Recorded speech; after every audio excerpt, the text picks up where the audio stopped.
স্বজনদের সাথে ঈদ উদযাপন শেষে রাজধানীতে ফিরতে শুরু করেছেন কর্মজীবী মানুষ। তবে এখনও চাপ না বাড়ায় সড়ক, রেলপথ ও নৌপথে দুর্ভোগে পড়তে হচ্ছে না যাত্রীদের। সরকারি ছুটি শেষ না হলেও যাত্রাপথে ভোগান্তি এড়াতে অনেকেই ফিরছেন আগেই।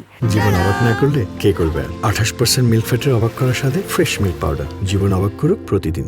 ঢাকা, টাঙ্গাইল ও ঢাকা ময়মনসিংহ সড়ক ধরে ফিরছেন উত্তরবঙ্গের মানুষ। এদিকে নৌপথে দক্ষিণাঞ্চল থেকে রাজধানী ঢাকায় ফিরছেন সাধারণ মানুষ।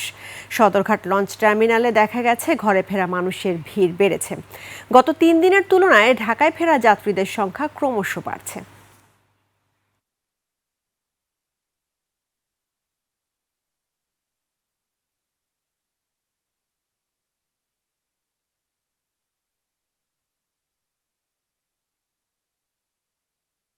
আমাদের দেশের বাড়িতে ভালো কাটলো ঈদ। আগে আগেই চলে আসা, কারণ হচ্ছে যে পরবর্তীতে অনেক ধরনের চাপ পড়ে। অফিস তো আরো পরে, কিন্তু আরো আগে ব্যাক করলাম এই জন্য যেন ওই জ্যামটা, ওই চাপটা যেন না নিতে হয়।